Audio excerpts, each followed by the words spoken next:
नमस्कार मंडळी, आपल्या या चॅनलवर तुम्हा सर्वांचं स्वागत आहे. गणेशोत्सवानंतर म्हणजेच अनंत चतुर्दशीपासूनच 17 सप्टेंबरपासूनच पितृपक्षाला सुरुवात झालेली आहे आणि 2 ऑक्टोबरला हा पितृपक्ष संपणार आहे.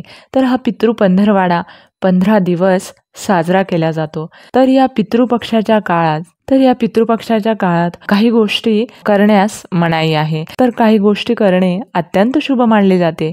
तर आजच्या या व्हिडिओमध्ये आपण पितृपक्षाच्या काळात कोणत्या गोष्टी आवर्जून कराव्यात आणि कोणत्या गोष्टी करू नयेत याबद्दल जाणून घेऊया. तर पितृपक्षात ब्राह्मणाला अन्न व वस्त्र इत्यादीचं दान करून श्राद्ध करणं शुभ मानलं जातं. तसेच श्राद्ध पक्षातील गायी, कावळे, कुत्रे आणि मुंग्यांना अन्न देणं हे तर अत्यंत लाभदायक मानलं जातं. ज्या लोकांच्या कुंडलीत पितृदोष आहे त्यांनी या काळात धार्मिक स्थळांवर पिंडदान करावं. तसेच कांदा, लसूण अशा पदार्थांचं सेवन करू नये.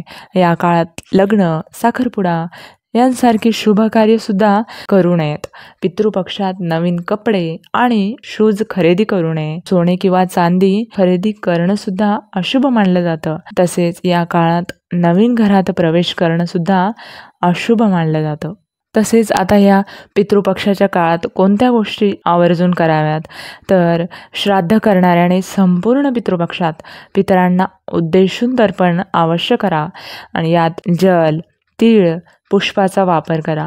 पितृ श्राद्ध करण्याच्या दिवशी डोके, केस, नखे यांची स्वच्छता जरूर करावी.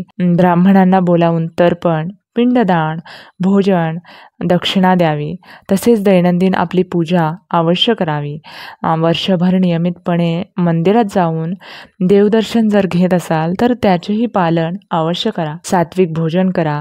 लसूण, कांदा यांचे सेवन अजिबात करू नका. संपूर्ण पितृपक्षात मोठ्यांचा सन्मान करावा. तसेच गुरुजनांची पूजा करावी. मुंग्यांसाठी साखर किंवा इतर गोड पदार्थ ठेवावेत.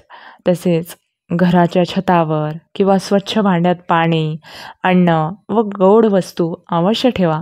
घरी कुत्रा असल्यास त्याची योग्य प्रकारे देखभाल करा. तसेच आपल्या घरी कुत्रा नसल्यास बाहेरच्या कुत्र्याला पोळी, भाकरी जरूर द्या. या पितृपक्षाच्या काळात या गोष्टी आवर्जून पाळा.